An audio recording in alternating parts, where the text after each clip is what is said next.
When night falls and sound withdraws, the archive remains. The night is long, the air is still. Only what must continue, continues. The train has stopped, not at its destination, at a station somewhere in the middle of the journey, the kind of stop that the schedule requires and that passes without announcement. The platform outside empty at this hour. The lights of the station doing their work for no one. The engine is idling. The carriages are still. Through the window, the platform lights are visible as bright columns in the rain. The rain itself visible only where it passes through the light, falling, then gone into the dark below. The compartment is warm. The bunk is made up, the blanket pulled. The window beside the bunk holds the dark outside and the reflection of the interior, the faint lamp, the luggage rack, the pale surface of the pillow. When a drop runs down the outside of the glass, it catches the light for a moment and is gone. The rain is continuous. The sound it makes on the roof of the carriage is the sound this compartment has held since the rain began, hours ago, somewhere back along the track. Outside the window, the rain arrives at the glass. Each drop strikes the outer surface and spreads, the impact flattening the water into a disc before the surface tension pulls it back toward the form the glass and the water together require. What remains is not the drop that arrived, but a lens of water resting on the glass, thicker at the center, its perimeter held by the balance between the surface tension, trying to pull the water inward and the glass surface releasing it outward. The drop stays in that balance until the balance changes. New drops arrive and land near existing ones. Where the perimeters of two drops touch, the boundary between them disappears. The two water bodies merge into one, the combined mass larger than either alone. At some size, the gravitational force on the combined drop exceeds the surface tension holding it to the glass. The drop begins to move.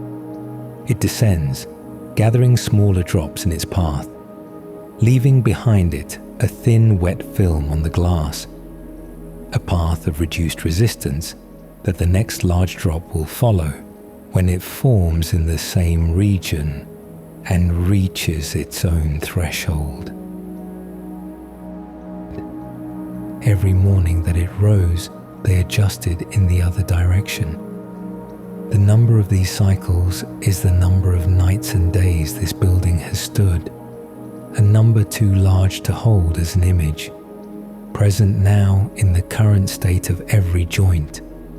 The surfaces worn slightly against each other at the contact points, the fit between adjacent pieces more exact than it was when the carpenter first drove the joint home. The wood having found across many cycles the range of movement each temperature change requires. The joint that made the last sound is at the temperature the adjustment required. It will be at a different temperature when the morning warms the building, and it will adjust then too. The building is not finished adjusting. It has not been finished adjusting since it was assembled. The adjustments continue at the pace the temperature changes provide. Each night the cooling produces a sequence of sounds. Each morning the warming produces a different sequence. The building has been producing these sequences since the day the last joint was driven home and the carpenters withdrew.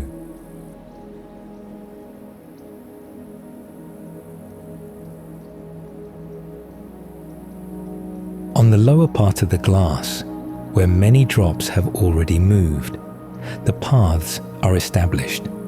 The channels the night's rain has made are visible as lines of wetness. The roots, the first drops of the evening established, used and deepened by every drop that followed.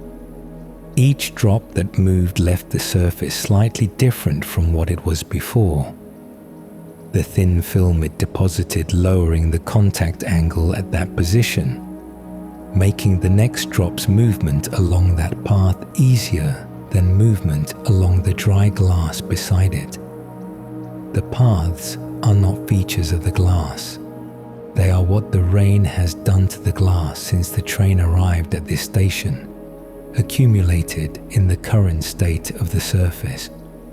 The glass was the same glass before the rain arrived.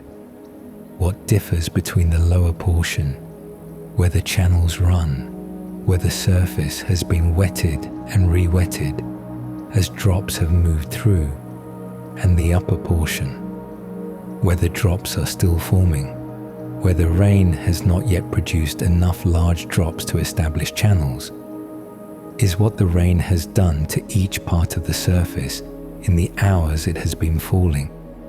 The lower glass and the upper glass are the same material. One has been in the rain longer, at the position where drops have moved. The other is still receiving what the rain brings. Near the top of the glass, the drops are still forming. They have not yet reached the threshold. Each one is waiting for the next drop to arrive close enough that their perimeters touch and their masses combine. The rain continues. The drops at the top of the glass are closer to moving than they were an hour ago. Breath enters, breath leaves. Between breaths, the air holds its density.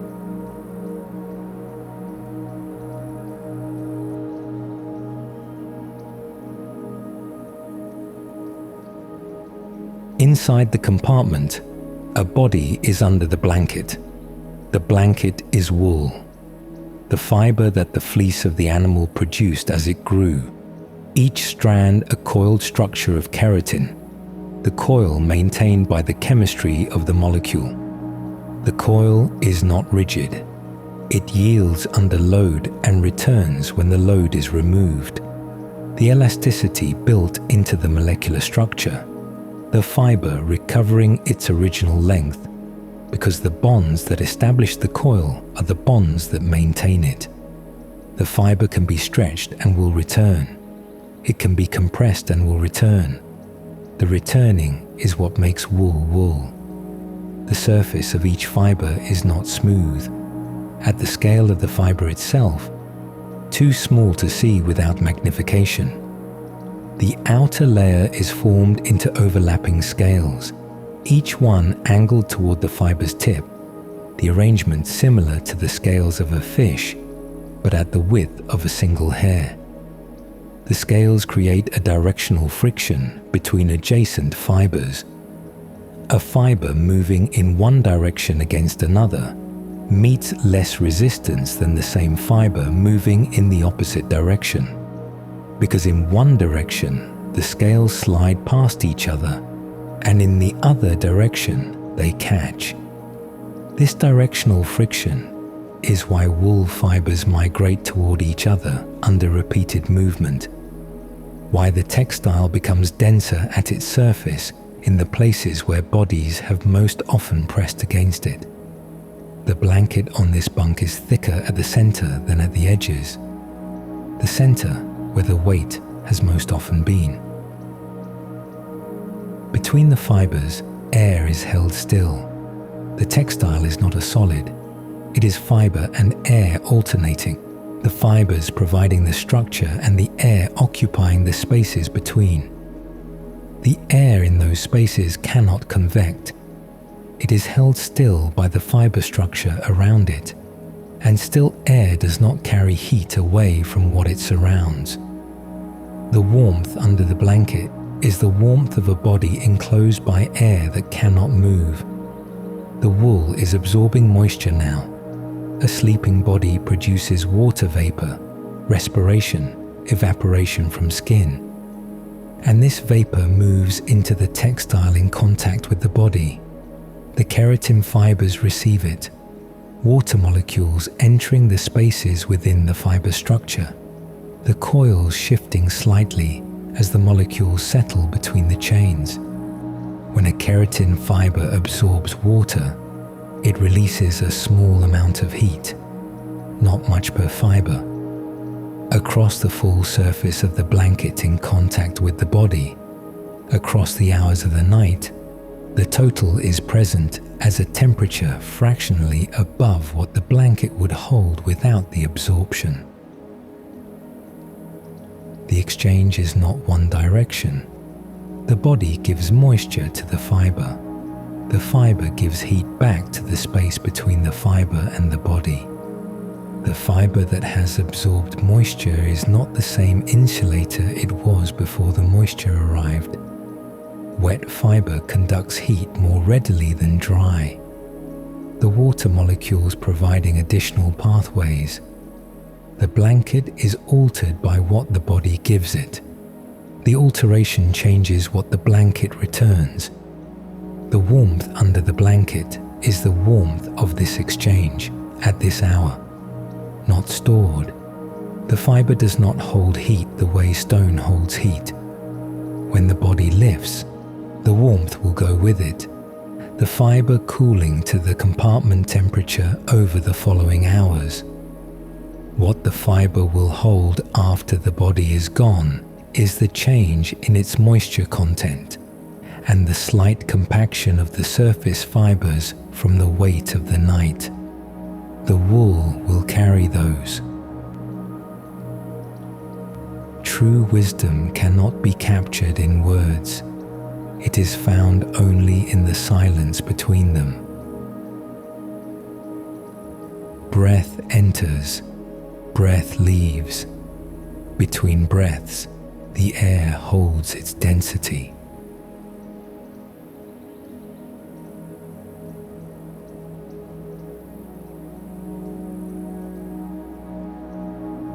Below the carriage, the rail runs through the dark.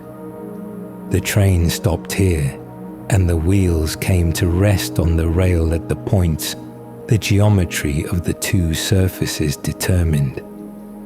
The curved head of each wheel settling against the curved surface of the rail.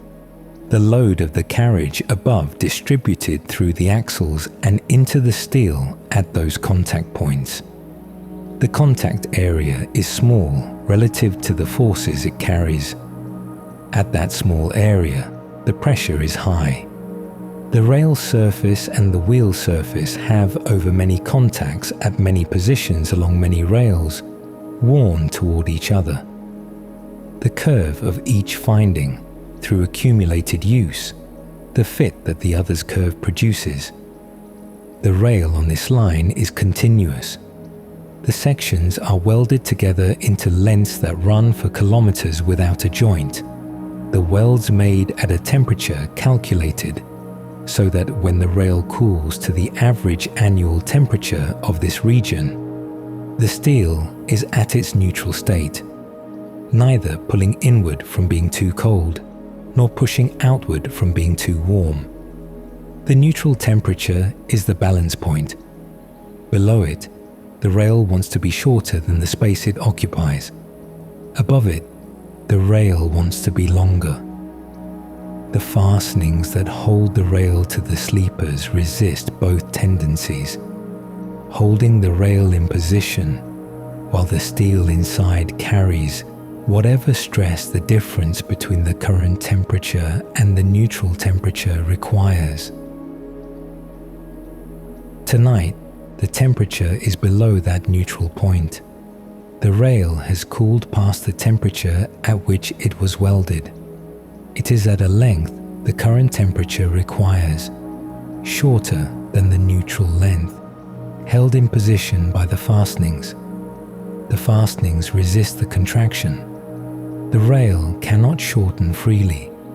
The shortening it cannot perform becomes tensile stress in the steel. The rail pulling inward against the fastenings at every point along its length. The stress distributed through the material, present at every cross-section, as the force the temperature has placed there. The stress is not visible. The rail looks the same under tension as it does at neutral.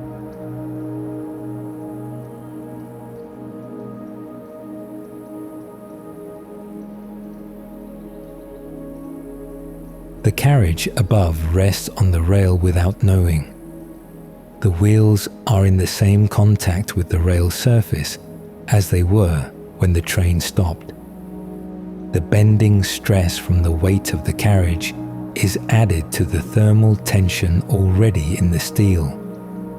Two stresses superimposed in the same material at the same cross-sections. The rail carrying both simultaneously, neither diminishing the other. The fastenings hold the rail in position. The rail holds the carriage in position. The carriage holds the weight of everything within it. The steel of the body, the fittings, the luggage, the people sleeping, the blankets over them.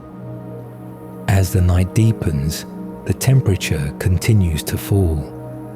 Each degree of cooling increases the tension by the increment the material's properties and the rail's length determine. The fastenings flex within the range their design allows. The rail does not break. It does not move visibly. It carries what the cooling places in it, added to what the cooling placed in it an hour ago and the hour before that. The rail beneath the carriage is shorter than it was when the carriage stopped. Not by much. The contraction is distributed along the steel.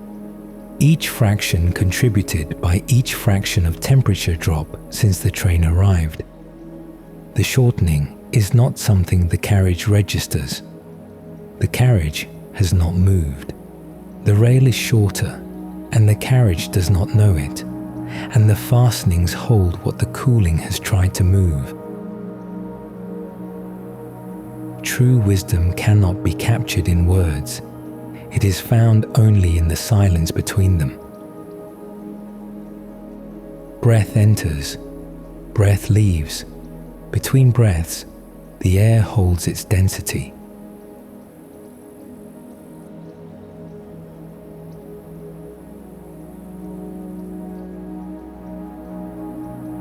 Rain moves on the glass. Fiber receives what the body releases. Steel carries what the temperature places in it. The window is between two temperatures. The outer surface is cold, the rain running down it, the night air against it, the glass at the temperature the outside has brought it to over the hours since the train departed. The inner surface is warmer. The heated air of the compartment, the body under the blanket, the small lamp. Between the cold outer face and the warm inner face, heat is moving through the glass at the rate this thickness of glass allows. The glass conducts heat poorly, as glass conducts. The movement is slow, the temperature gradient through the thickness steep, the outer face far colder than the inner. The inner surface stays above the dew point of the compartment air. The air in the compartment carries moisture. The moisture the sleeping body has been releasing into it through the night. The moisture present when the compartment closed for the journey. If the inner surface of the glass fell below the temperature at which the air's moisture would condense, the moisture would leave the air and appear on the glass as a film. The inner surface does not fall to that temperature. The warmth that the compartment holds, conducted through the glass slowly enough that the inner face remains above the threshold, keeps the glass clear on the inside. The outer surface is wet, the inner surface is dry. Both are on the same pane of glass. The glass has been holding this difference since the train departed. Since the rain began, the outer surface has been receiving what the rain brings. each drop spreading and merging and moving and leaving its thin film, the glass mapped by the history of the night's rain as the channels on the lower portion and the forming drops on the upper portion show. Since the compartment was heated, the inner surface has been receiving what the compartment holds: the warmth, the moisture, the reflected light of the lamp. Both surfaces are on the same glass. What differs between them is which side of the window they face. The drop at the top of the glass is still forming. The rain continues to fall on the outer surface. Another drop has landed nearby, and the two perimeters have nearly merged. The combined mass is close to the threshold, the gravitational force nearly equal to the surface tension, still holding the perimeter to the glass. The drop is closer to moving than it was a minute ago, closer than it was an hour ago when the train arrived at this station.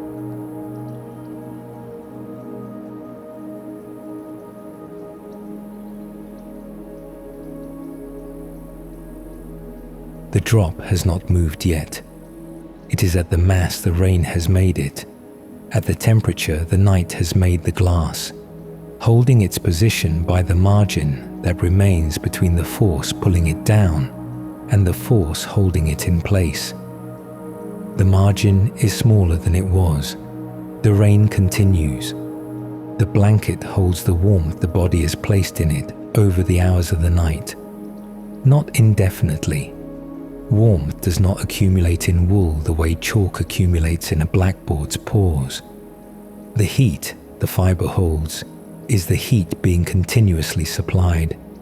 Remove the body, and the fiber will cool toward the compartment temperature over the following hours. What the wool will carry after the body lifts is the change in its moisture content, the fraction of the body's water that entered the fiber and altered the fiber, and the slight compaction at the surface where the weight has been. These the wool will hold. The warmth it will give back to the air. What the steel carries now will also change.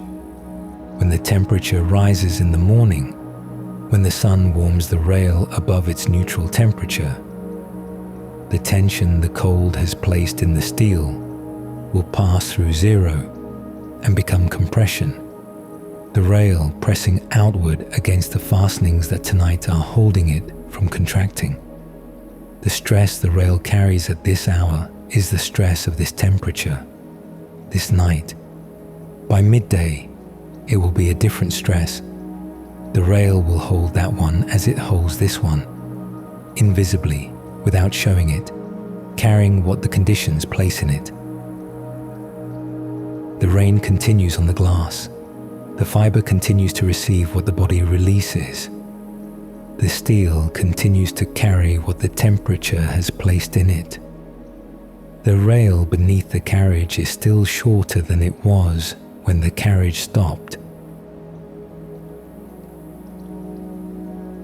True wisdom cannot be captured in words. It is found only in the silence between them. Breath enters, breath leaves. Between breaths, the air holds its density.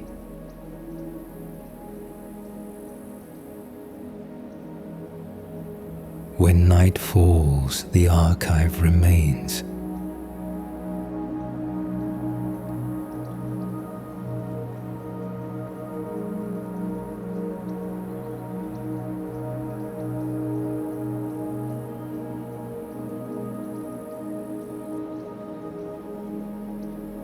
When night falls and sound withdraws, the archive remains.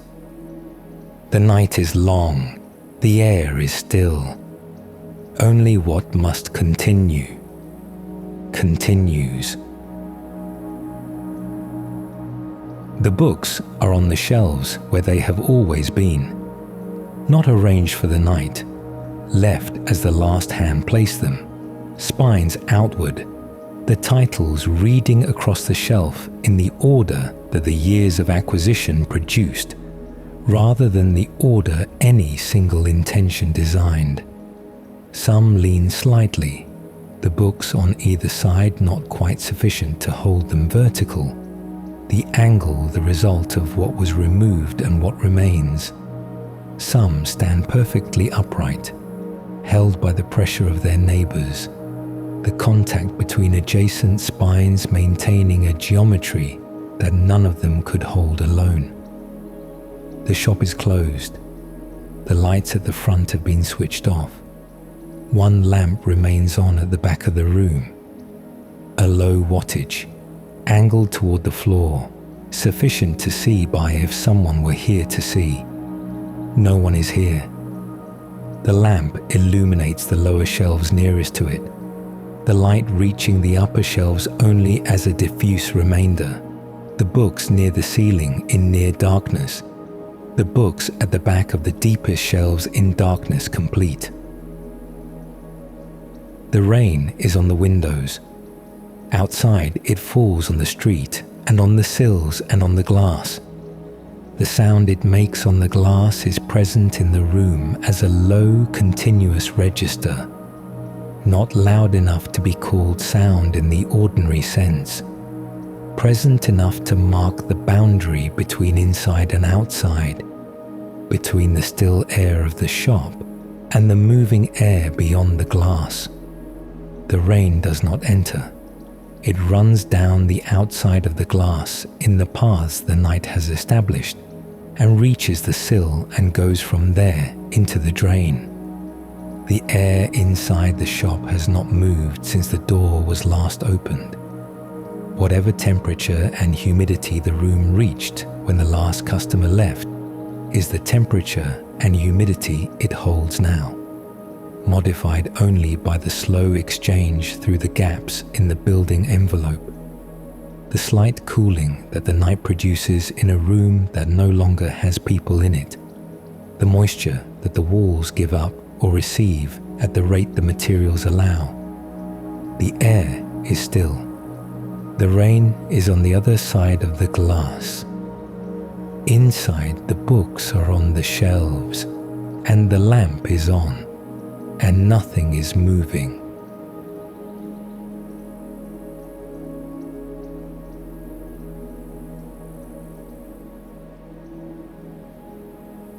The pages inside the closed books are not the color they were when they were made. A book printed 50 years ago on paper made from wood pulp carries a color in its pages that the paper did not have when it left the press. The white it started as, the white of bleached fiber, the white the ink was set against, has shifted toward cream, toward the yellow that deepens with each decade, toward the brown that is the far end of the same process. The shift is not uniform across the shelf. The books from 40 years ago are further along than the books from 20. The books from last year are still close to the white they started with. The oldest books on the shelf are the furthest from what they were. What produced the shift is inside the paper. The fiber that the paper is made from, the material that was pressed and dried into the sheets, contains compounds that were present in the original plant tissue and were not fully removed in the process of making the pulp. These compounds react with oxygen and with the moisture in the air. The reaction does not add color to the fiber. It changes the fiber's own chemistry at the molecular scale, altering which wavelengths of light the fiber absorbs and which it returns. What changed was the fiber. What is seen is the fiber after the change. The yellow in the page is not a deposit. It is the fiber, not a stain, not an accumulation, not something that arrived from outside and settled on the surface. The surface is the same surface it was when the book was printed. The same fiber, the same material. What changed is what the material is now, at the molecular level, after the reactions that the years of contact with oxygen and moisture produced. The color is not on the page. The color is the page at the stage of change it has currently reached. The change continues tonight. Oxygen is present in the still air of the room. Moisture is present in the still air of the room. The closed book holds its pages away from the direct contact with the air, but not away from the air entirely. The pages at the edges of the block, where the air touches the paper along the cut face, are in direct contact. The pages deeper in the block are reached by air that moves through the small gaps between them, slowly, at the rate that air moves through a compressed stack of paper. The reaction that produces the color does not require much. It requires oxygen and moisture, and the chemistry that the fiber already contains. All three are present in the closed book on the closed shelf in the still room. The oldest book on the shelf is in the process the newest book has not yet reached. They are the same process, the same chemistry, in the same fiber, proceeding at the same rate that the temperature and humidity of this room determine. What differs between the oldest book and the newest is the years each has spent in the process, the distance each has traveled along the change that both are still traveling. The newest book will reach the color the oldest book has now. The oldest book will reach a color it has not yet arrived at. Both are in motion at this hour on the same shelf. True wisdom cannot be captured in words. It is found only in the silence between them. Breath enters, breath leaves. Between breaths, the air holds its density.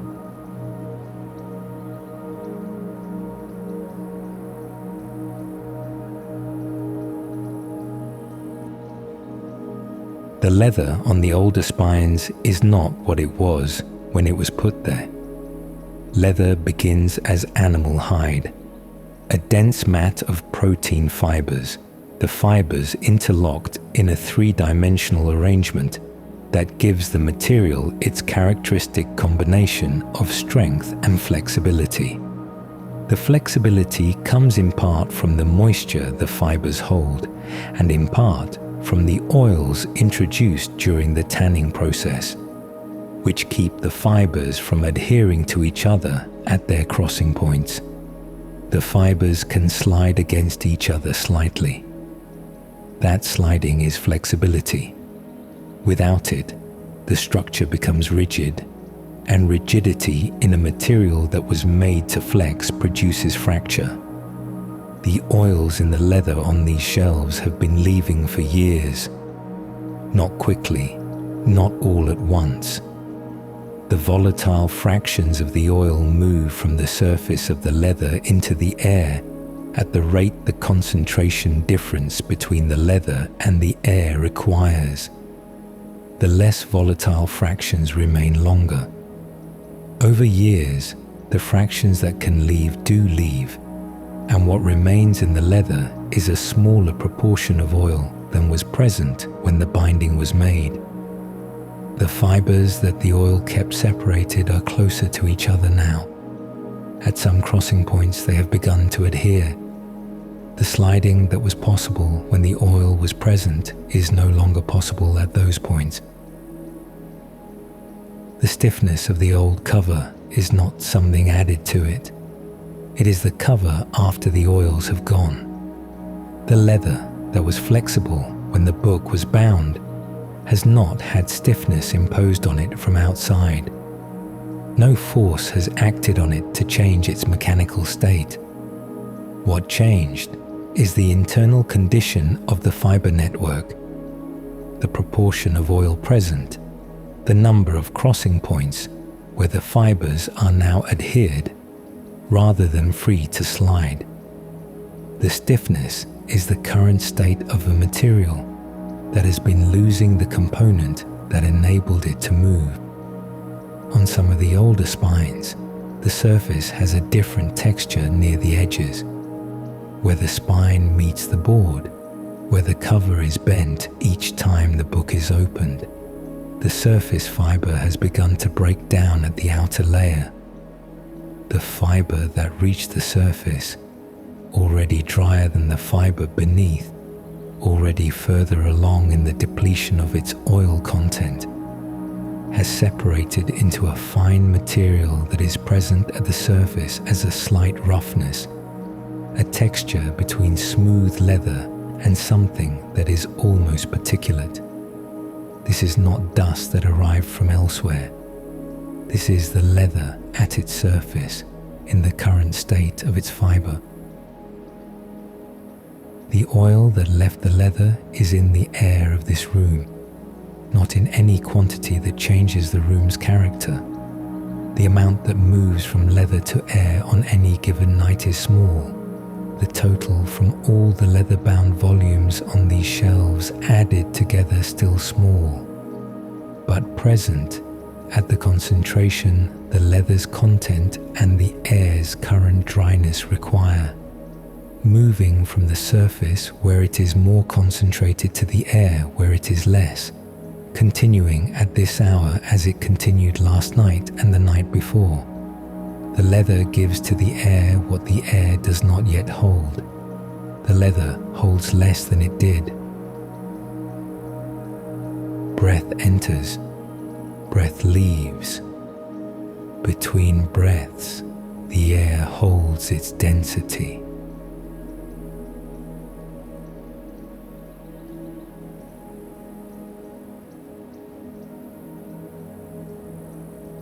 The shelves themselves are wood. Each shelf is a plank, cut from timber, finished on the surfaces that would be seen, left rougher on the surfaces that rest on the supports and face the wall.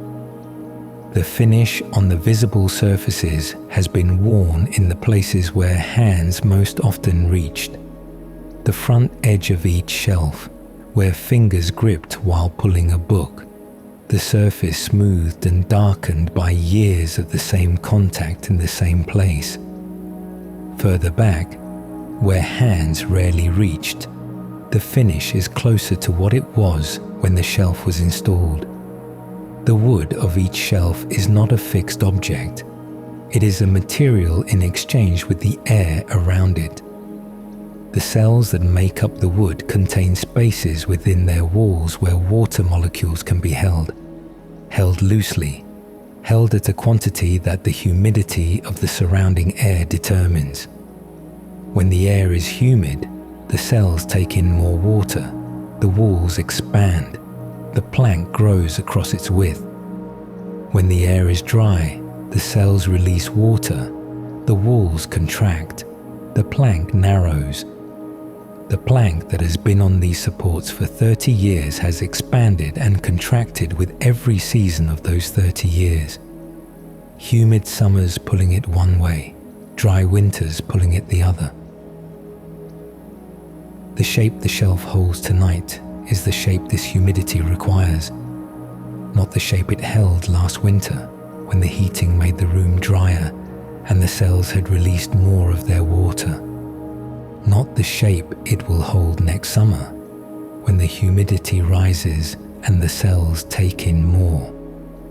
The current shape is a point on the path the plank travels between its driest and its wettest states, a path it has been traveling for 30 years, a path it is still on tonight. The surface of the shelf and the interior of the shelf are not at the same moisture content. The surface responds more quickly to changes in the air than the interior does.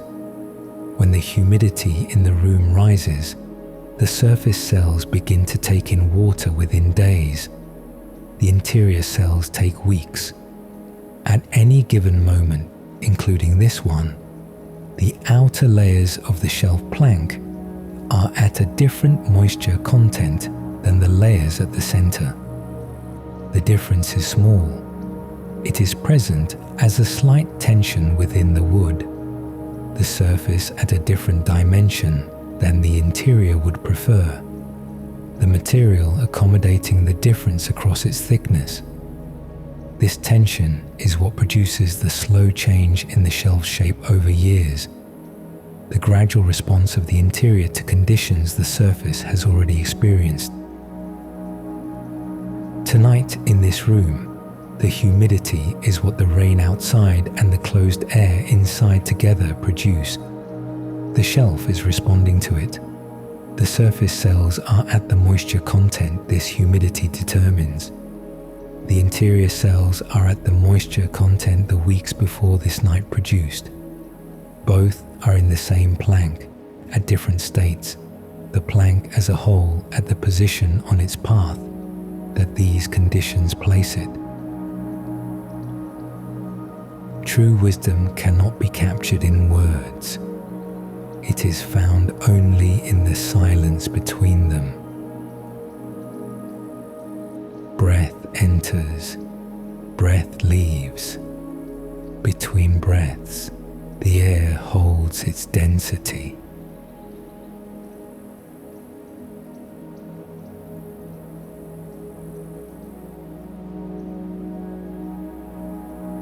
At the back of the deepest shelf, the lamp does not reach.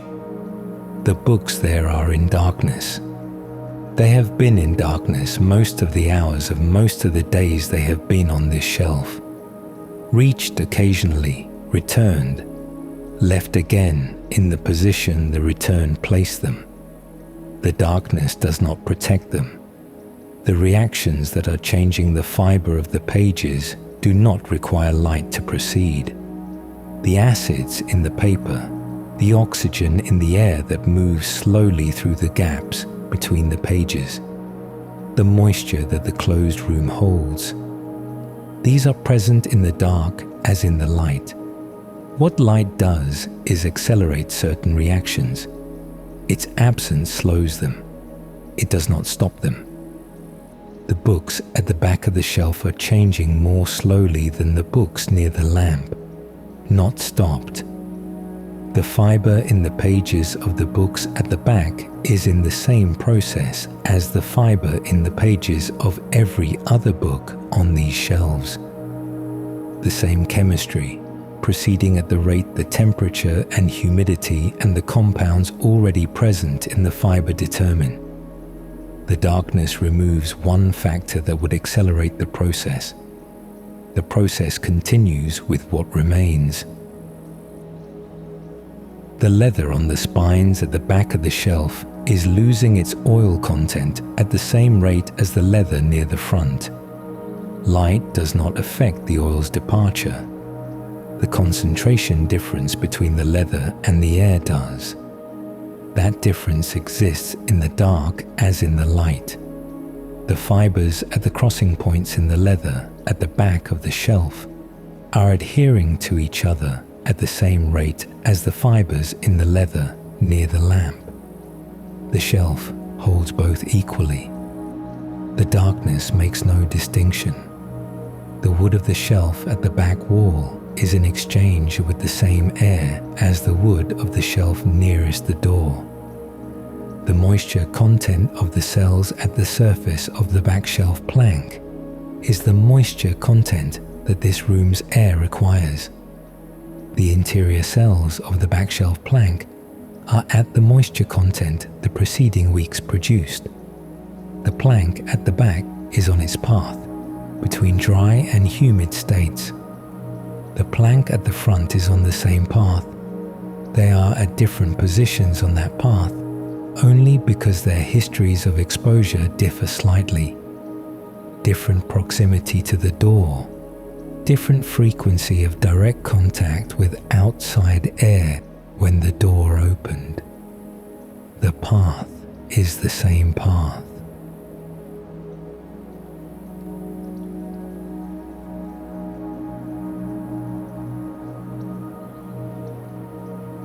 In this room, on these shelves, surrounded by the sound of the rain on the glass, The changes that are occurring are not events. They have no beginning that this night produced. They will have no end that this night produces. The fiber in the pages has been changing since the paper was made. The oil in the leather has been leaving since the binding was finished. The cells in the wood have been exchanging moisture with whatever air surrounded them since the planks were cut. These are conditions in motion, not processes with a start and a finish, but the continuous state of materials in contact with air, with each other, with what has passed since they were made. The books at the back of the shelf stand in the dark. The lamp does not reach them. The rain does not reach them. The air in the room reaches them at the rate still air moves through a closed space, slowly, exchanging with the surface of each book at the rate the gaps between the spines allow, carrying to the leather and the paper what the room's air carries, taking from the leather what the leather holds in excess of what the air holds. The paper in the books at the back of the shelf continues to change. The fiber is at the stage it has reached after the years it has spent on this shelf in this room. The oxygen in the still air is present at the cut edges of the pages, at the small gaps between the leaves. The reactions that have been producing the color of the pages, the color that is not on the pages but is the pages, at the stage of change they have currently reached, are proceeding tonight at the rate this temperature and this air allow. The paper changes without the light. True wisdom cannot be captured in words. It is found only in the silence between them. Breath enters, breath leaves. Between breaths, the air holds its density.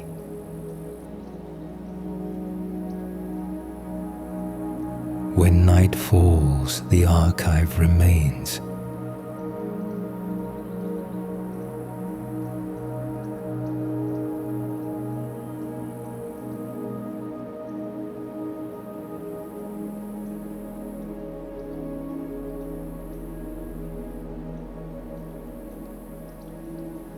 When night falls and sound withdraws, the archive remains. The night is long, the air is still. Only what must continue, continues. The rain is on the roof. It has been there for hours, long enough that the sound has settled into the room the way the room's own sounds settle.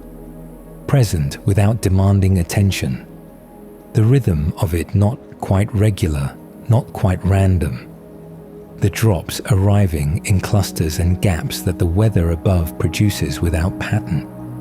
The fire in the stove adds its own sound underneath. The small combustion noises, the shift of wood, the tick of the iron as it holds its temperature, the rain above, the fire within. These are the sounds this room holds tonight. Outside it is cold and wet and dark. The trees are dark shapes against a sky that offers no light. The path to the door is wet, the ground soft. The outer face of the walls is cold where the rain runs down it, cold where the night air moves against it. The wood of the exterior darker with the wet than it will be in the morning. There is no light out there. There is nothing out there that the eye could use. Inside, the stove is lit and the room is warm. The warmth is particular, not the even warmth of a room with a radiator, but warmth with a direction, stronger near the stove and gentler near the walls, the air near the ceiling holding more heat than the air at floor level, the side of the face nearest the stove feeling the radiant heat as a distinct presence. The light is from the fire showing through the stove's door and from the lamp on the table. Both are warm-colored light, low, not reaching into the corners. The corners are in shadow. The stove is the center. The rain is outside.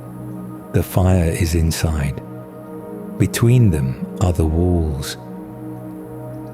The door was last opened. Whatever temperature and humidity the room reached when the last customer left is the temperature and humidity it holds now, modified only by the slow exchange through the gaps in the building envelope. The slight cooling that the night produces in a room that no longer has people in it. The moisture that the walls give up or receive at the rate the materials allow. The air is still. The rain is on the other side of the glass. Inside, the books are on the shelves, and the lamp is on, and nothing is moving.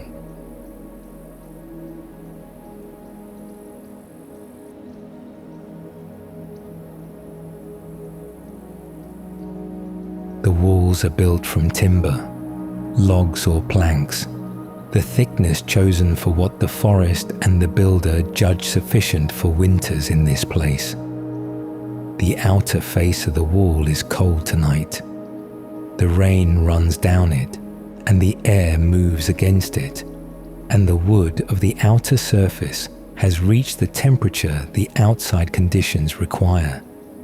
The inner face of the same wall is warm. A hand on the inner surface would find it warmer than the air in the room. Not as warm as the air near the stove, but warmer than the air near the outer edges of the room. The wood holding some of what the room's heat has been putting into it. Over the hours the fire has been burning. Both hands are on the same wall. The outer face is cold. The inner face is warm. Between the cold outer face and the warm inner face, heat is moving. Wood conducts heat poorly. This is what is said when wood is called a good insulator. What it means is not that wood stops heat from moving through it, but that it slows the movement. Heat moves from warm to cold through any material that connects them. The rate is determined by the material, its density, its conductivity, its thickness. In this wall, at this thickness, heat is moving from the warm interior toward the cold exterior at the rate this wood at this thickness allows. The rate is slow. The movement is continuous. The warmth that the stove put into the room's air an hour ago is now partway through the wall. The warmth the stove is putting into the air right now will be at the outer face by morning. The wall does not hold the warmth. It delays the departure. The fire is not warming the room. It is replacing what the walls are giving to the outside. The heat the fire produces is the heat the walls are conducting away. The fire running to stay even. The room's temperature held not by enclosure, but by a continuous exchange in which the fire adds what the walls remove. If the fire went out now, the room would cool. Not because the warmth escaped suddenly, but because the walls would continue conducting heat outward without anything replacing what they took. The warmth in this room at this hour is the warmth the fire has produced in the last few minutes. What the fire produced an hour ago is already in the wall, already moving, already most of the way to the rain on the other side. True wisdom cannot be captured in words. It is found only in the silence between them. Breath enters, breath leaves. Between breaths, the air holds its density.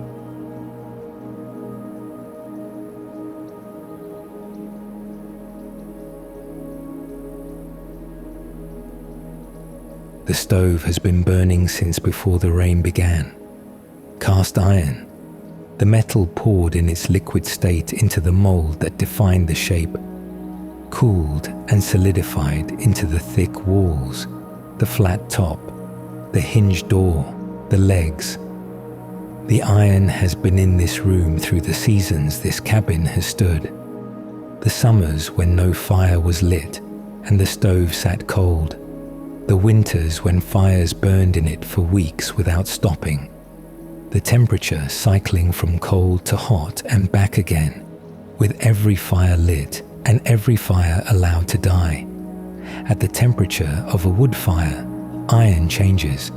At room temperature, iron reacts with oxygen slowly, the rusting that takes years to produce visible change. At the temperatures inside this firebox, the reaction is faster. The inner surfaces of the stove are darker than they were when the stove was made. An oxide layer present on the iron, built up through the fires of many seasons. Each fire adds to it. The layer is thicker near the top of the firebox, where the temperature is highest, thinner near the door, where cold air enters when the door is opened to add wood, and the temperature drops before rising again. The surface the fire touches tonight is not the surface the first fire touched. It is the surface the accumulated fires have produced. The iron, after the years of heat and oxygen, have worked on it from the inside. The oxide layer that the early fires began to build is the base for the layers that came after. Each subsequent fire found a surface already changed by the fires before it, added to that surface, left it changed again. The interior of this firebox is not a record of tonight's fire. It is the record of every fire this stove has held, the changes superimposed on each other in the order they occurred, the earliest fires beneath the later ones in the thickness of the oxide layer, the whole accumulated in the surface the metal presents tonight. The outside of the stove, the surface that faces the room, carries a different record, not the oxide of combustion. The outer surface does not reach the temperatures the inner surface reaches. What the outer surface carries is the effect of years of high temperature cycling, the expansion and contraction of the metal through thousands of cycles of heating and cooling.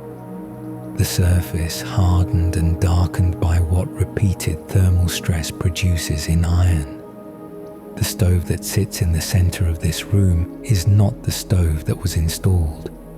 It is the stove those fires made of it. The iron at the state the heat has brought it to, season by season, fire by fire.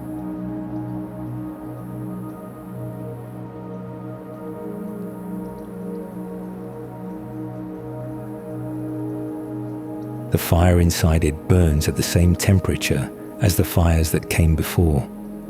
What is different is what the fire is burning in. The iron it has been shaping into the surface it now touches. The heat the stove produces radiates outward into the room. From the hot outer surface, infrared radiation travels in straight lines in all directions, to the floor nearby, to the wall behind, to the air between. The surfaces nearest the stove receive the most. The surfaces further away receive less, the intensity falling with distance at the rate radiation falls. The floor nearest the stove is warmer than the floor at the far wall. The air nearest the stove is warmer than the air at the far wall. The room holds a gradient, warmest at the center and coolest at the edges, the gradient maintained as long as the fire burns. Breath enters, breath leaves. Between breaths, the air holds its density.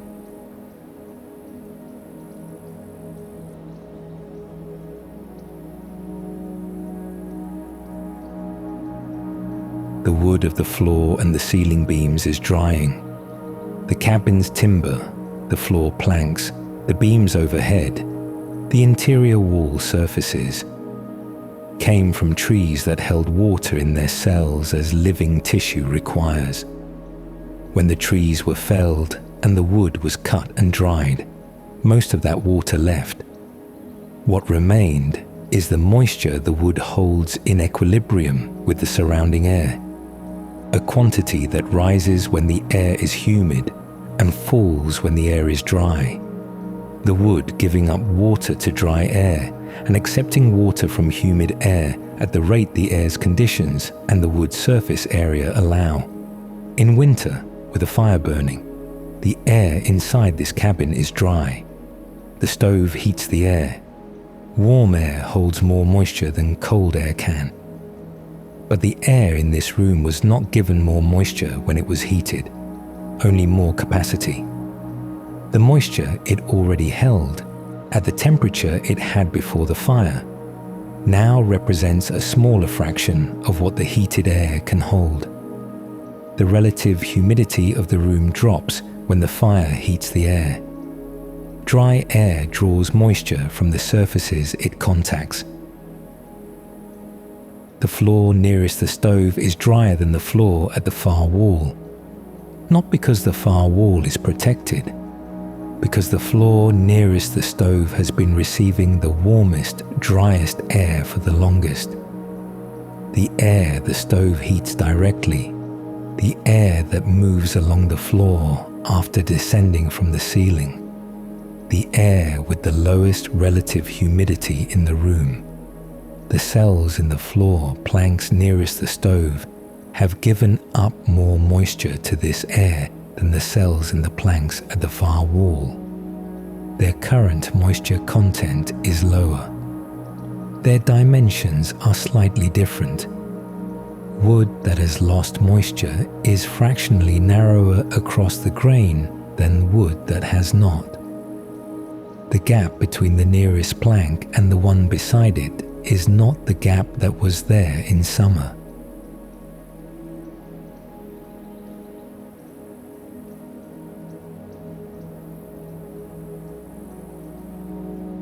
This difference does not exist only at the surface of the wood. The cells at the outer surface of each plank respond to the air more quickly than the cells deeper within the wood. When the fire heats and dries the air, the surface cells begin to give up moisture within days. The cells at the center of each plank respond more slowly. Weeks pass before the interior reaches the moisture content the surface already holds. At this hour, with the fire burning, the surface of the floor plank nearest the stove is drier than the interior of the same plank.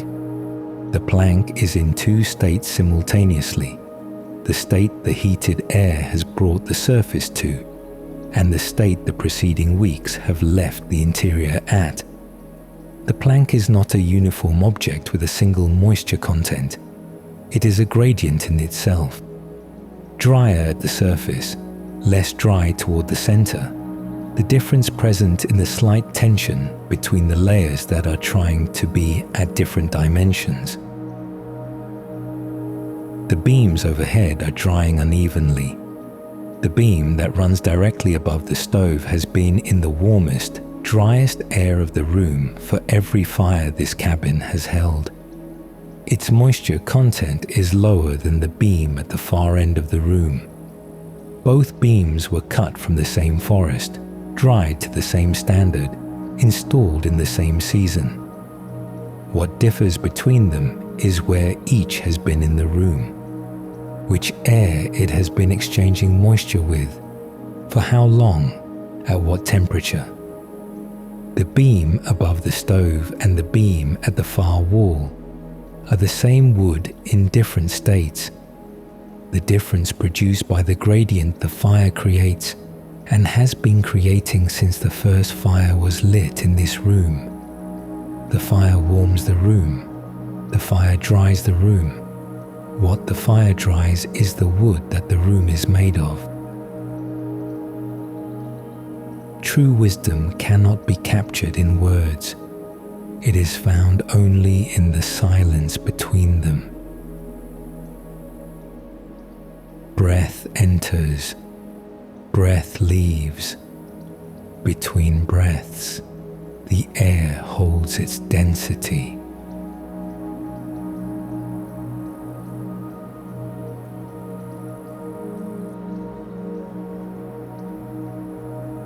The rain continues on the roof. The outer face of the wall is cold and wet. The inner face of the wall is warm and dry, or closer to dry than the outer face will ever be tonight. The heat that the fire has been adding to the room for hours is in the wall now, moving through it at the rate the wood conducts, moving toward the cold and the rain on the other side. What the fire adds now will follow. What the fire added an hour ago has arrived at the outside already, given to the cold air, carried away. The room holds the warmth of the last few minutes. The stove holds the iron that the fires of many seasons have made. The floor nearest the stove holds the dryness that the heated air of this season and the seasons before have drawn from it. The beam above the stove holds less moisture than the beam at the far wall.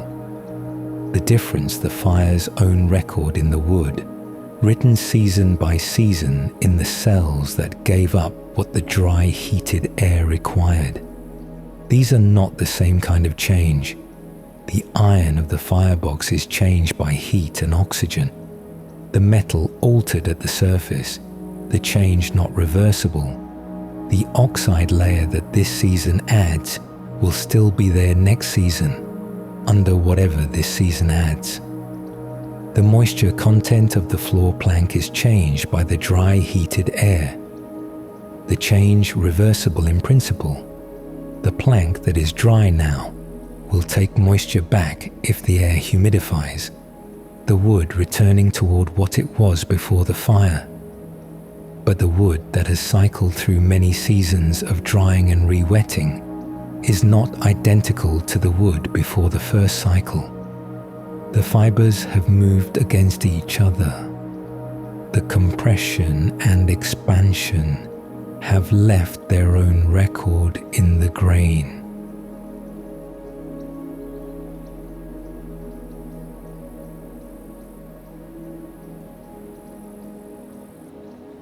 Outside, the rain does not stop. The outer wall receives it. The wall takes the rain's cold and moisture at the outer surface and conducts both inward, slowly, toward the warm, dry interior. The interior does not know this yet. The fire is burning. The floor near the stove is drier than the floor at the far wall. The beam above the stove is fractionally narrower than it was in summer. The rain is outside. The fire is inside. The wall is between them, and through the wall, in both directions, the exchange continues.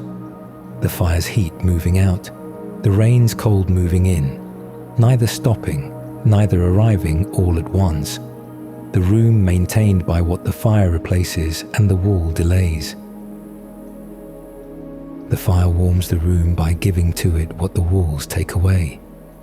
The walls slow the cold outside by holding it at the outer surface, while the inner surface stays warm. The floor near the stove is drier because the fire heated the air that dried it. The beam at the far end of the room is drier than it was in summer for the same reason, though the fire's effect reaches it reduced and late. Nothing in this room is unchanged by the fire. Nothing is unchanged by the rain.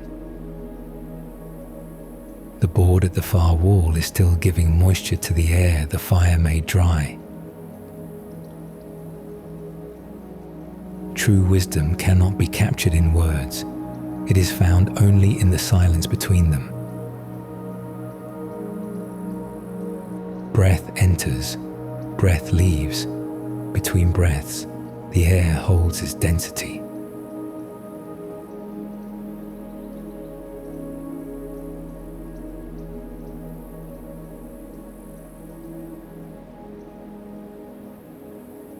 When night falls, the archive remains.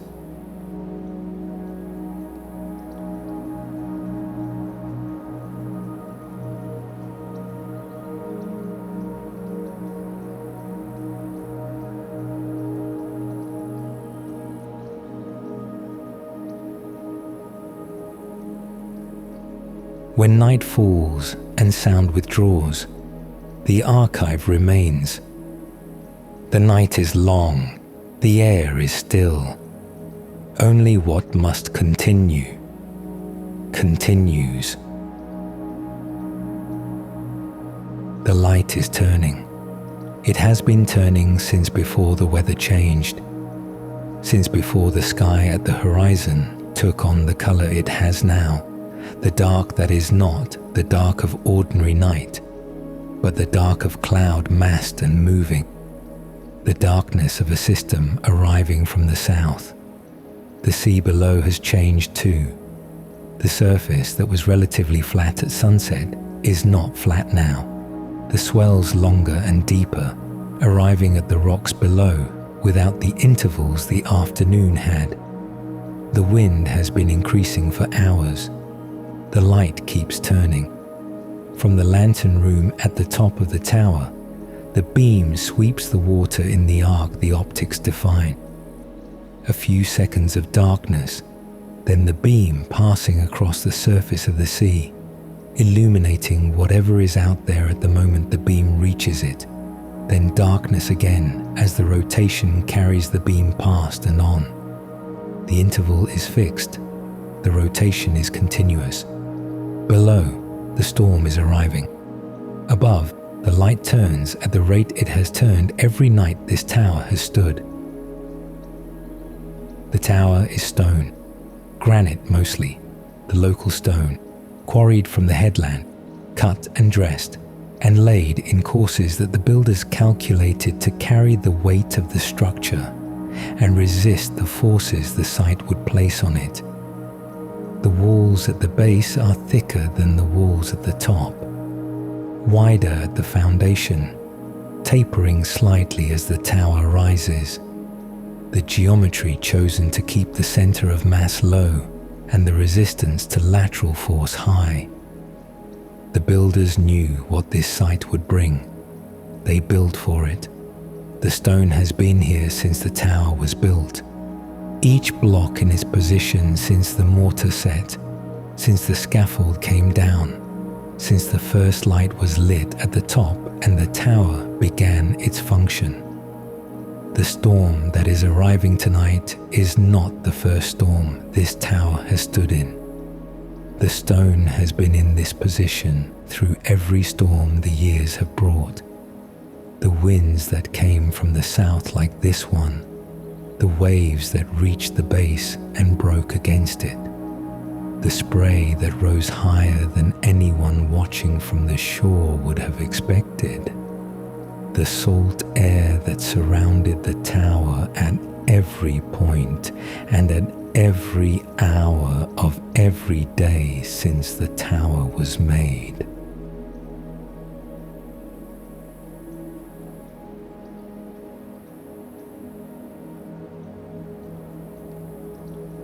The surface of the stone is not the surface it was when the blocks were laid. Each block arrived from the quarry with a face cut to the specification the builders required. A surface worked to fit against the block beside it and below it, the fit tight enough to carry the load and resist the weather. That surface, cut to specification, has been in contact with the air of this site since the mortar set. The air of this site carries what the sea below it produces, moisture, and dissolved in the moisture, salts, sodium chloride, magnesium compounds, the mineral content of the water that the waves carry and that the wind carries further as spray and vapor. The salt arrives at the stone surface in the moisture. When the moisture evaporates, when the sun reaches the stone surface or the wind dries it, the water leaves and the salt remains, not as a uniform layer, as crystals, nucleating at the microscale from solution as the moisture concentration rises above the point of saturation. The crystals form in the pores and irregularities of the stone surface, in the small voids the cutting left, in the places where two adjacent crystals of the stone's own mineral structure create a gap. The salt fills what the surface offers. Salt crystals take up more space than the dissolved salt they form from. When salt crystallizes from solution, its volume increases. In open air, this is not a problem. The crystal grows outward into the space available. In a pore in the stone, with the walls of the pore surrounding the growing crystal on most sides, the growth pushes against what surrounds it. The force is not large per crystal. Across many cycles of wetting and drying, across many thousands of crystals in many thousands of pores, the cumulative effect is measurable. The pore walls are displaced. The mineral bonds between the stone's own grains are stressed. The surface of the stone is changed at the scale of those pores. The storm arriving tonight will wet the stone. The rain on the seaward face of the tower, the spray from the waves that will reach the lower courses, the salt-laden wind that will drive moisture into every surface it contacts. All of this will dissolve the crystals that are currently in the pores, return them to solution, and hold them there until the weather clears and the drying begins again. When the drying begins, the crystallization will resume. The crystals that form in the next drying will not form in exactly the positions the previous crystals occupied. They will find the altered pore geometry, the pores that the previous cycles have slightly enlarged.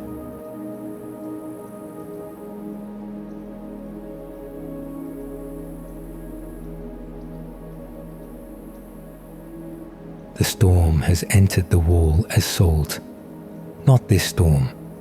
The salt in the stone tonight is from the storms and the ordinary days of salt air that have preceded this one, accumulated in the pore structure over the years since the blocks were laid. What this storm will add is the dissolution and recrystallization of what is already there, and whatever additional salt it carries into the surface. The stone the storm touches tonight is not the stone the first storm touched. It is the stone that the accumulated cycles of wetting and drying and crystallization have produced.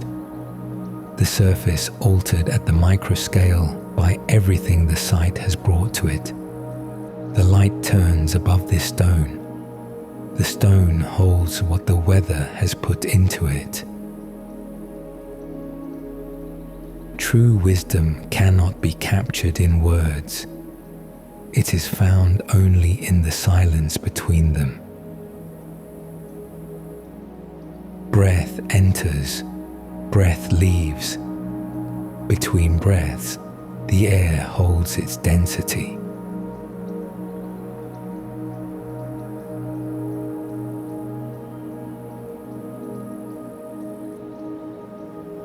At the top of the tower, the lens turns with the mechanism. The lens is not a single piece of glass. It is an assembly. Concentric rings of glass prisms, each ring a slightly different angle. The angles calculated so that light passing through the assembly from the lamp at the center emerges as a concentrated horizontal beam, rather than dispersing in all directions as the lamp alone would send it. The design concentrates the light without requiring the thickness of glass a conventional lens would need to bend the light to the same degree. The rings of the outer prisms are at the perimeter. The rings of the inner prisms surround the lamp. Between them, the light passes through each ring in sequence on its way out. The glass bends light at the boundary between air and glass. At that boundary, light changes speed. Glass slows light more than air does, and the change in speed at an angle produces a change in direction. The amount of the change depends on the ratio of speeds, which is a property of the glass, its composition, its density, the arrangement of its atoms. For a given glass, the ratio is fixed. It does not vary with the color of the light, but it does vary with the temperature of the glass. Glass expands slightly when it warms and contracts slightly when it cools. The expansion and contraction change the density of the glass.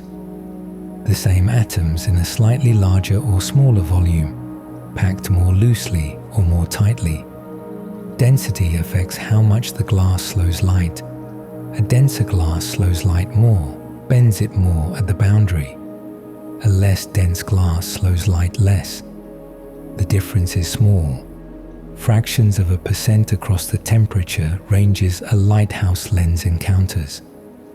But the lens is not working at a constant temperature tonight. The storm is bringing cold air from the south. The outer surface of the lens glass, the surface in contact with the air of the lantern room, has been cooling as the air temperature has dropped. The inner surface of each prism, the surface closest to the lamp, is warmer. The lamp heats it from inside, and the lamp has been running for hours. The outer face of each prism is cooler than the inner face. The glass is at a gradient, warmer at the center of the assembly, cooler at the outer rings.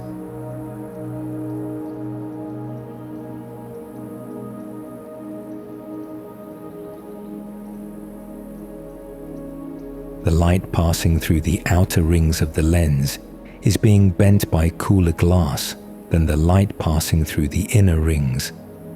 The difference is small.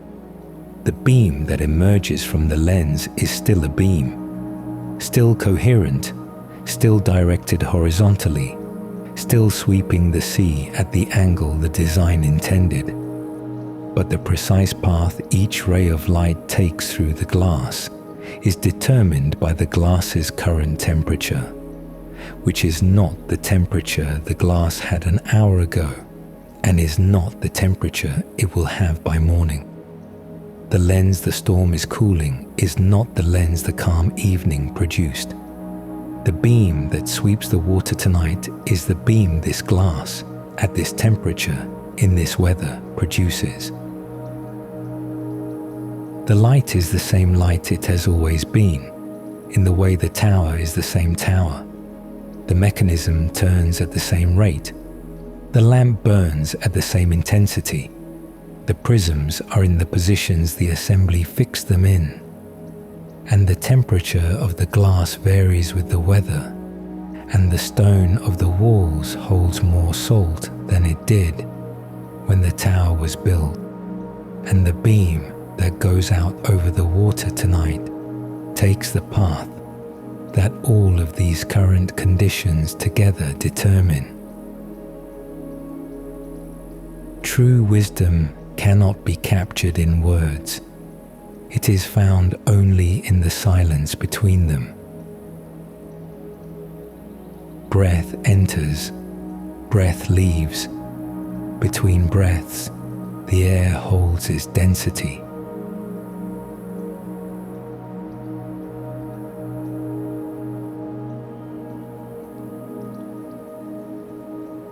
The storm arrives at the tower from the south. The wind reaches the seaward face first, the face that has always been the weather face, the face the builders oriented away from the access path, the face that receives what the south brings.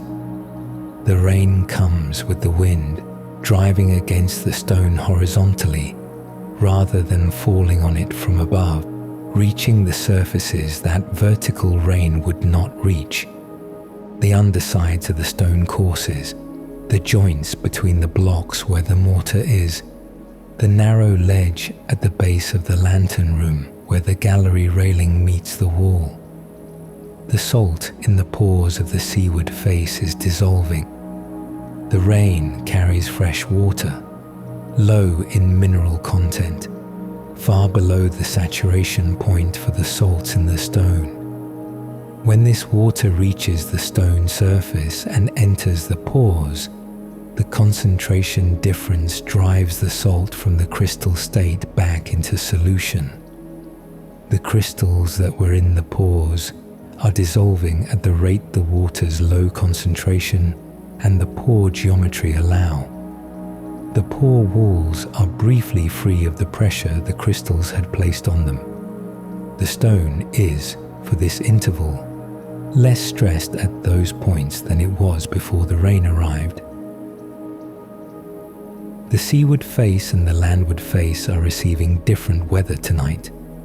The seaward face is wet, the rain driving against it, the spray from the waves below reaching the lower courses, the surface saturated to a depth the rain has had hours to achieve.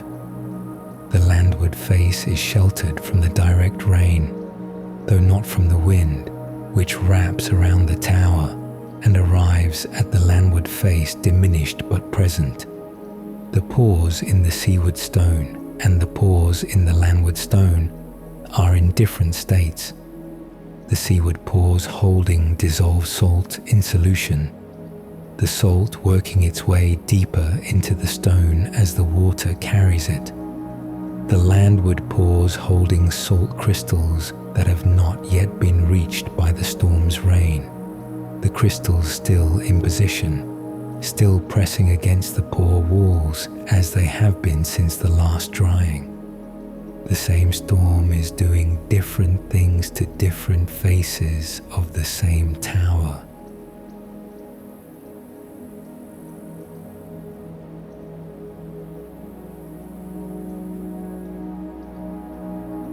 The wind increases. The tower receives the force of the wind across its full height. The tapered cylinder of stone presenting to the wind a surface that the builders shaped to offer minimum resistance while maintaining maximum strength. The wind pushes against the tower from the south. The tower deflects a fraction of a millimeter at the top, the deflection too small to see, present as a slight change in the stress distribution through the stone. The courses on the south face in slightly more compression than before the wind arrived. The courses on the north face in slightly less. The mortar at the joints carries these changes at the points where two blocks meet.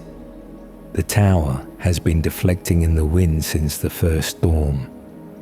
The mortar at the joints is not the mortar that was laid. It is the mortar after the cumulative cycles of stress that the winds have placed on it. The compression and tension of thousands of storms working on the material at the contact points between the blocks. The mortar has not failed. It is the mortar that all of those cycles have left. Breath enters, breath leaves. Between breaths, the air holds its density. At the top of the tower, the mechanism turns. The light sweeps the water. The beam goes out over the waves, over the surface that is now fully in the storm's motion, the swells long and steep, the spray visible at the crest of each as the wind takes it. The beam passes across this surface and illuminates it at the moment of passing, then carries on in its rotation. By the time the beam returns to that position, the water it illuminated is in a different configuration. The swells have moved, the crests are elsewhere. The surface the beam reaches on the second sweep is not the surface it reached on the first. The mechanism does not adjust for this. It turns at its fixed rate. The beam goes out at the angle the optics produce. What it finds on the water is the water's own business. Breath enters, breath leaves. Between breaths, the air holds its density.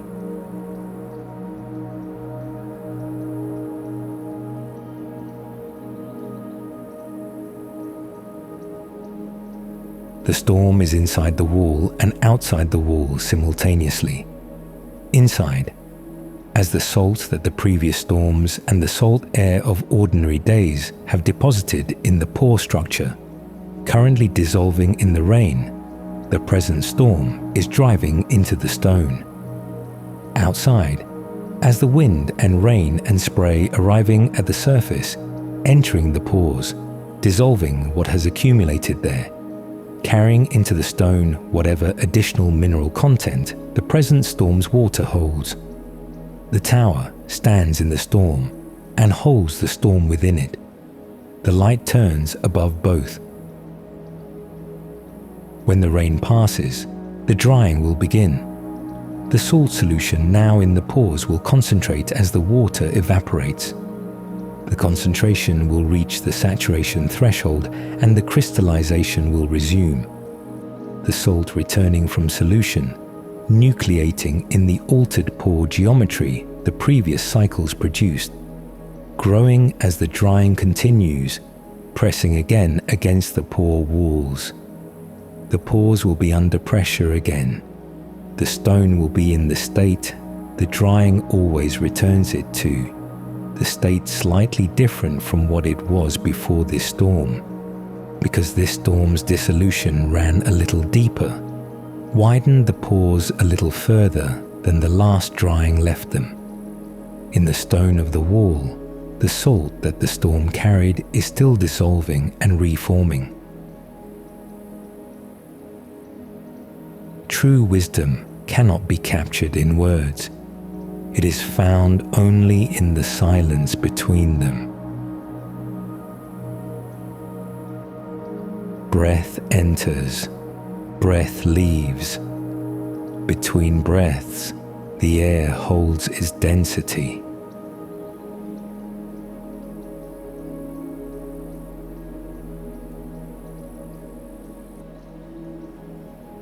When night falls, the archive remains.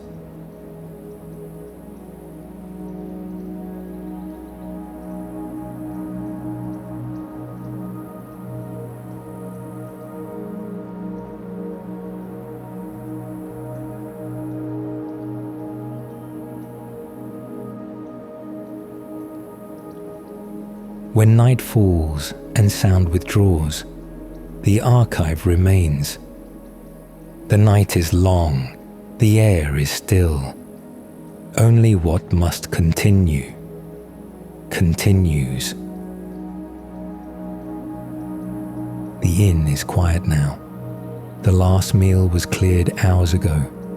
The last bath was drawn and emptied. The corridors, which held the sounds of movement through the evening, footsteps on the wooden floor, the slide of a door, the distant sound of water, hold only the silence that has accumulated since the last door closed.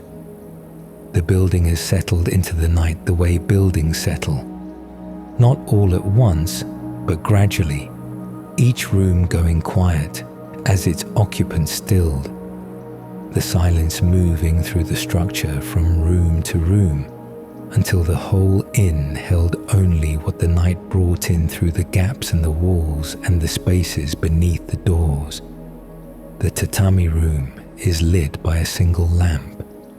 The light is low, not the full illumination of the working hours, but the residual lamp that stays on through the night, positioned near the alcove, its light reaching the surface of the tatami at an angle that makes the texture of the mat visible. The surface is not smooth, it is woven, the rush fibers running in one direction, crossing the fibers running in the other, the pattern of the weave present at the surface as a slight relief, the parallel lines of the fibers casting small shadows in the lamp's angled light. This is the surface that the room offers. The tatami has been here through the years this room has been used. Not the same tatami. The mats are replaced when the fibers at the surface have worn beyond the threshold the inn maintains. But the room has been a tatami room since the building was made, and the surface it offers tonight is the surface of mats that have been in this room long enough to carry the record of the room's use. At the center of the room, where people most often sit and sleep, the surface is different from the surface at the edges. At the center, the fibers are compressed. The weave that was tight when the mat arrived is less tight now. The spaces between the fibers reduced at the points where weight has arrived repeatedly. The fibers themselves changed at those points by the pressure that came to them. The mat does not announce this. The surface looks continuous even, the same green-brown across its whole extent. The difference is in the depth of the pile, in the resistance the surface offers to a hand pressed against it. Less resistance at the center, more at the edges. The gradient of use mapped into the material at the scale of the fiber.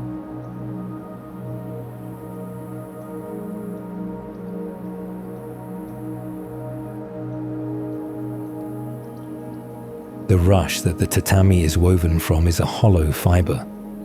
Each stem of rush, harvested, dried, split, and woven into the mat, is not solid throughout. The interior of the stem is filled with a pith, a soft cellular tissue that the living plant used to store and transport water. The cells arranged in a structure that the drying preserved in its geometry, even as it removed the water. What drying left is the cellular architecture without the cellular content. The walls of the cell still in their positions, the spaces between them now filled with air rather than with the water the living stem held. The air inside the fiber is not moving. It is held in place by the cell wall surrounding it, unable to convect, unable to carry heat away from the surface the fiber presents to the room.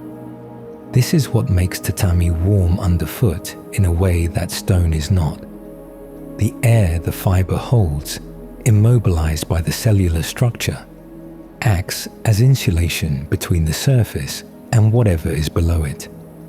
The warmth of a foot on the tatami is the warmth of a foot in contact with a material that cannot efficiently carry that warmth away. The cellular structure does this as long as it remains intact. At the points where weight has compressed the fiber repeatedly, the cell walls have deformed. The cells that were tubular are now flattened. The air spaces that were open are now reduced. The insulating capacity of the fiber at those points lower than at the points where the cells are still intact. The center of the mat, where the weight has arrived most often, insulates slightly less than it did when the mat was new. The edge of the mat, where fewer people have stood, still holds the cellular geometry closer to what it had at the start. The mat insulates unevenly. The warmth it offers at the center is slightly different from the warmth it offers at the edge, and the difference is the record of where the weight has come. Breath enters, breath leaves. Between breaths, the air holds its density. The fiber receives more than warmth. A person sleeping on the tatami is in contact with the surface for hours. The body produces moisture, the slow evaporation from skin that continues through sleep, the water vapor that does not all leave the room, but settles near the surface where the air is stilled by the presence of the sleeping body. This moisture reaches the tatami surface and enters the fiber. The rush fiber absorbs moisture. The cell walls that make up the fiber's structure are hygroscopic. They hold water molecules within the wall material, the amount determined by the relative humidity of the air in contact with the fiber. When the air near the surface is more humid than the air in the rest of the room, as it is when a body has been near the surface for hours, the surface fibers take in more moisture than the fibers deeper in the mat. The surface is at a different state from the interior. Both are in the same mat. The floor does not return to what it was before the weight arrived. The fibers at the center of the mat, the fibers that have received the weight of many people over the years this mat has been in this room, are compressed at the points where the weight concentrated. The cellular structure that was intact when the mat arrived has been altered at those points.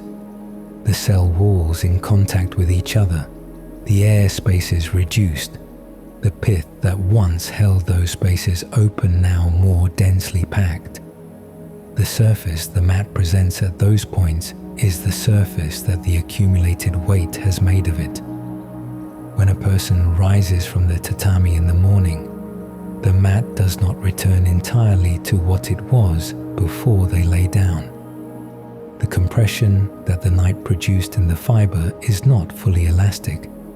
Not all of it recovers.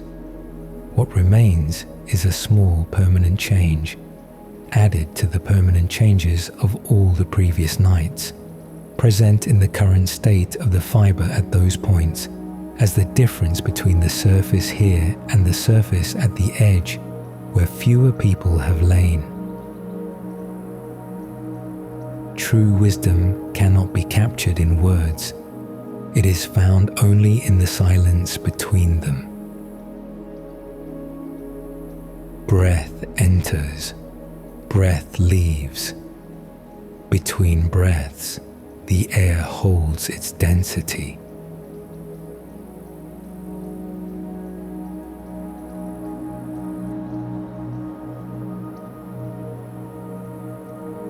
The shoji screen at the far wall divides the room from the corridor. It is closed. The paper that fills the wooden frame is pale in the lamp's light. The light falling on its surface from the room side, absorbed and scattered, returned partly to the room. During the day, the shoji works differently. The light that enters from the corridor side, diffuse already from having passed through the outer screens, enters the paper and encounters the fibers. The fibers are not arranged in a single plane. They are layered, overlapping, running in many directions. The structure of handmade paper, not the uniform grid of a woven material, but an accumulation of fibers laid in the directions the suspension produced when the paper was made. Light passing through this structure encounters fibers at every angle. Each encounter deflects the light slightly, not absorbed, not passed through unchanged, but redirected by a small amount determined by the fiber's orientation at that point. By the time the light has passed through the full thickness of the paper, it has been deflected many times. The light that enters from one direction exits in many directions, not the concentrated beam that entered, but a dispersed version of it, the original direction present only as a statistical tendency in the distribution of the exiting light. This is why the shoji softens the light, not by absorbing it, not by filtering it, but by redistributing it across directions that the paper's fiber structure determines. The window does not soften the light, the fiber does. The paper does this without regard for the quality of the light or the hour. Whatever arrives at the surface from the corridor side, the hard light of noon, the softer light of morning, the near darkness before dawn, the fiber treats the same way, encountering it, deflecting each component by the angle the local fiber orientation produces, sending it onward in the direction the deflection requires. The paper does not choose the softness. The structure produces it from whatever arrives.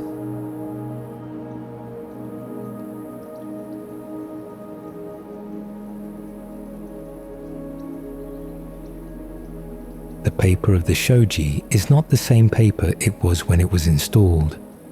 Paper absorbs moisture and dries, expands and contracts, the fibers moving with the humidity as wood fibers move. In a room that has held people through the seasons, the damp air of summer, the dry air of winter heating, the moisture that sleeping bodies produce through the night, the paper has been through many cycles of expansion and contraction. The fibers that were laid flat when the paper was made have moved against each other with each cycle. The contact between them wearing the surfaces at the points of contact. The structure slightly different from what it was at installation. When the paper expands in humid air, the frame holds it. The wooden lattice to which the paper is fixed does not expand at the same rate as the paper, the wood and the paper responding to the moisture at different rates. The paper under tension from the frame goes slack in high humidity, the slight buckling visible if the light angle is right. When the air dries, the paper contracts again, pulling taut against the frame. This has happened with every change of season, every shift in the room's humidity, the paper moving in and out of tension, the fibers cycling through states the frame constrains on one side and the air produces on the other. The paper that is taught tonight is the paper after all those cycles. The fibers at the points where they contact each other have been worn by the movement. The surfaces slightly polished by the friction of expansion and contraction. The structure at those points more compact than the structure of paper that has not been cycled. The light that passes through this paper tonight passes through the structure that those cycles have produced. A structure different from what the paper maker made, shaped by the seasons this room has held. The light that passes through this paper tonight passes through the structure that those cycles have produced. Breath enters, breath leaves. Between breaths, the air holds its density.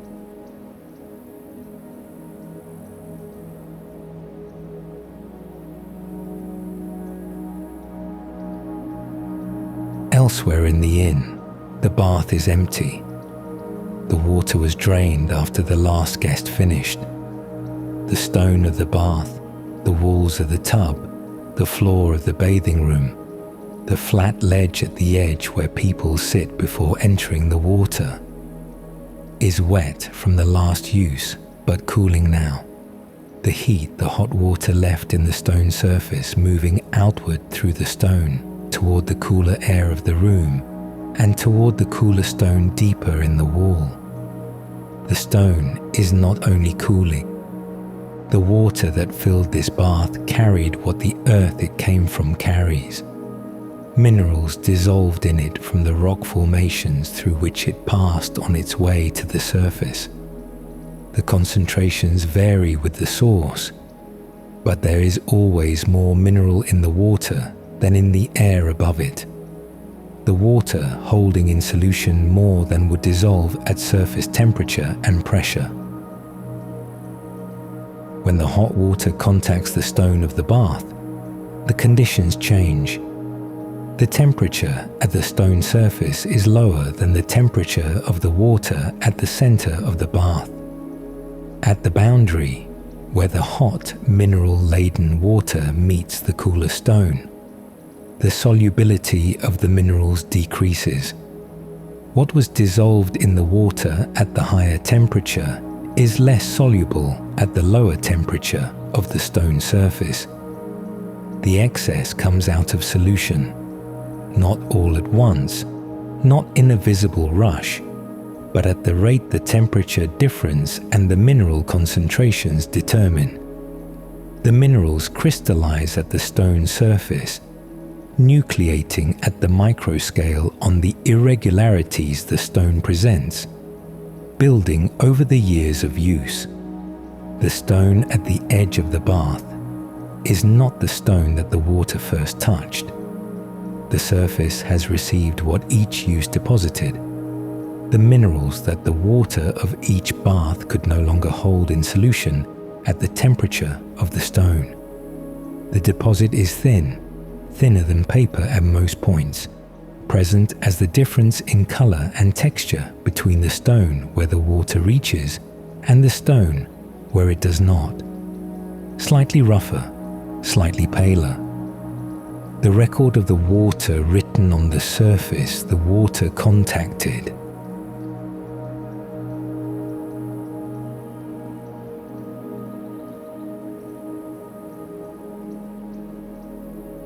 When a person enters the bath, the conditions change again. The body entering the water displaces it. The water level rises.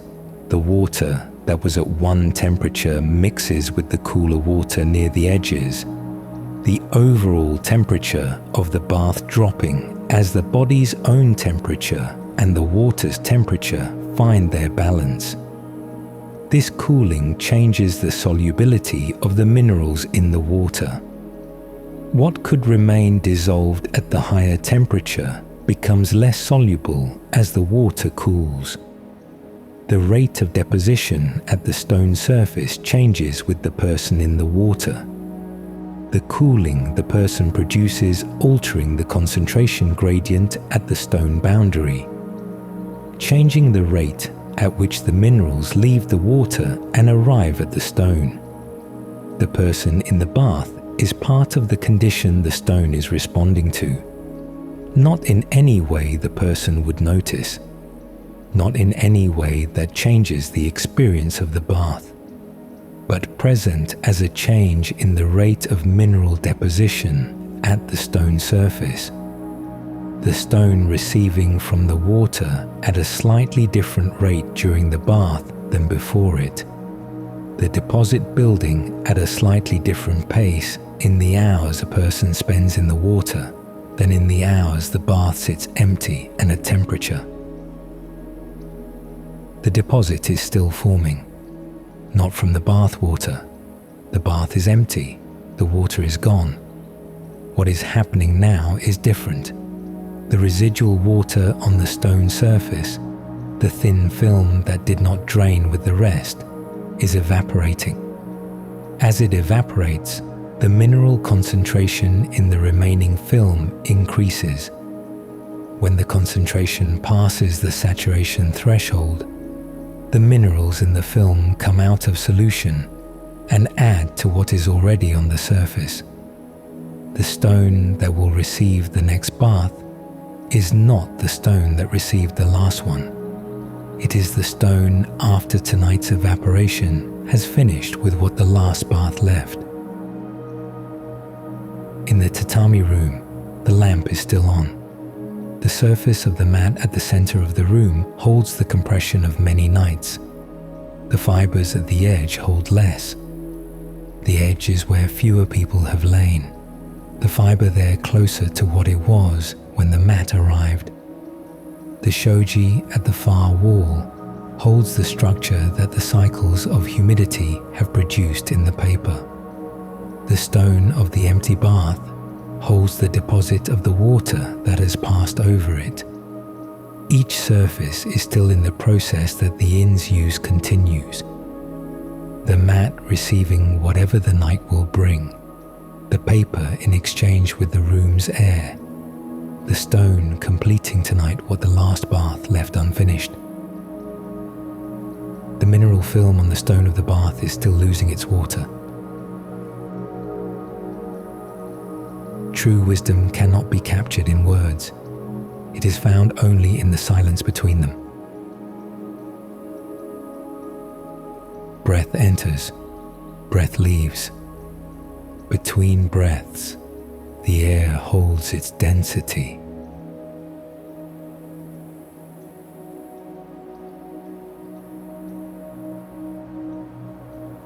When night falls, the archive remains,